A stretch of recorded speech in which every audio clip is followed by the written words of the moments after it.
ಶ್ರೀರಾಮ್ ಸಮರ್ಥ. July 2. ಗುರುಸೇವೆ ಮಾಡುವುದೆಂದರೆ ಏನು? ಸಾಧನೆಯ ಖಟಿಪಿಟಿಯನ್ನು ಎಲ್ಲಿಯವರೆಗೆ ಮಾಡಬೇಕು? ಜಪ, ತಪ, ನೇಮ, ಯಾಗ ಮುಂತಾದವುಗಳನ್ನು ನಾವು ಏತಕ್ಕಾಗಿ ಮಾಡುತ್ತೇವೆ? ಭಗವತ್ಪ್ರಾಪ್ತಿಯಾಗಬೇಕೆಂದು ಮಾಡುತ್ತೇವೆ. ಆದರೆ ಅದೇ ದೇವರು ಮನೆಗೆ ಬಂದರೆ ಸಾಧನೆ ಖಟಿಪಿಟಿಯನ್ನು ಮಾಡಬೇಕಾಗುವುದೇ? ಅಂದರೆ ಹಾಗೆ ಮಾಡಬೇಕಾದ ಕಾರಣ ಉಳಿಯುವುದಿಲ್ಲ. ಇಲ್ಲದಿದ್ದರೆ ಅದರದೇ ಅಭಿಮಾನವಾಗುತ್ತದೆ ಹಾಗೂ ಸಂಪಾದಿಸಬೇಕಾದದ್ದು ಬದಿಗೆ ಉಳಿದು ನಮಗೆ ಹಾನಿಯೇ ಆಗುತ್ತದೆ. ನಡೆಯುವುದೆಲ್ಲವೂ ನನ್ನ ಗುರುಗಳ ಇಚ್ಛೆಯಿಂದಲೇ ನಡೆಯುತ್ತದೆಂದು ತಿಳಿದು ಅದರಲ್ಲಿಯೇ ಆನಂದವನ್ನು ಹೊಂದಿರಿ. ನೀವು ಮಾಡುವ ಪ್ರತಿಯೊಂದು ಕಾರ್ಯದಲ್ಲಿಯೂ ನನ್ನನ್ನು ಸ್ಮರಿಸಿರಿ. ಗುರುಭಕ್ತಿ ಮಾಡುವುದೆಂದರೆ ಏನು? ಅವರ ದೇಹದ ಸೇವೆ ಮಾಡುವುದೇ ಗುರುಸೇವೆ ಎಂದು ನಿಮಗೆ ಅನಿಸುತ್ತದೆಯೇ?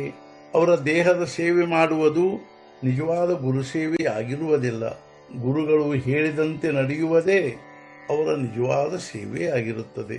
ನನ್ನ ಹತ್ತಿರ ಬಂದವರು ಕೆಲವರು ಮಕ್ಕಳನ್ನು ಕೇಳುತ್ತಾರೆ, ಕೆಲವರು ಸಂಪತ್ತನ್ನು ಕೇಳುತ್ತಾರೆ, ಕೆಲವರು ರೋಗ ನಿವಾರಣೆಯಾಗಬೇಕೆಂದು ಕೇಳುತ್ತಾರೆ.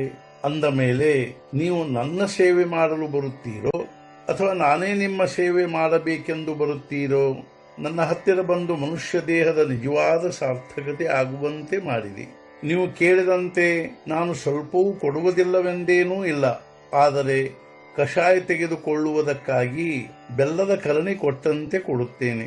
ನನಗೆ ಎಲ್ಲವೂ ತಿಳಿಯುತ್ತದೆ ಎಂದು ನನ್ನ ಬಗ್ಗೆ ನೀವು ಹೇಳುತ್ತೀರಿ. ಆದರೆ ಇದು ಮನಃಪೂರ್ವಕವಾಗಿರುವುದಿಲ್ಲ.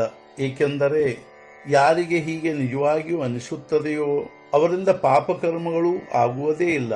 ಯಾರ ವೃತ್ತಿಗಳು ನನ್ನೊಂದಿಗೆ ಏಕರೂಪವಾಗುತ್ತವೆಯೋ ಅವರಿಗೆ ನನಗೆ ಎಲ್ಲವೂ ತಿಳಿಯುತ್ತದೆ ಎಂಬ ಅನುಭವ ಬರುತ್ತದೆ.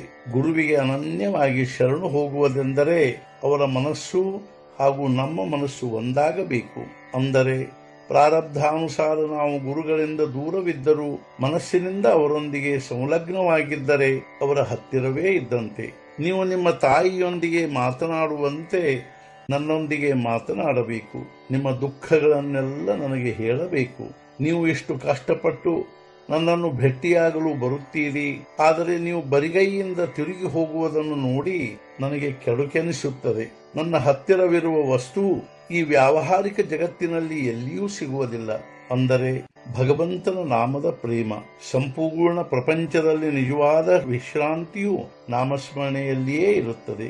ಯಾರಿಗೆ ನಾನು ಭೇಟಿಯಾಗಬೇಕೆಂದು ಅನಿಸುತ್ತದೆಯೋ, ಯಾರು ನನ್ನವನೆಂದು ಅನಿಸಿಕೊಳ್ಳುತ್ತಾರೋ ಅವರಿಗೆ ನಾಮದ ಪ್ರೇಮ ಇರಲಿಕ್ಕೇ ಬೇಕು.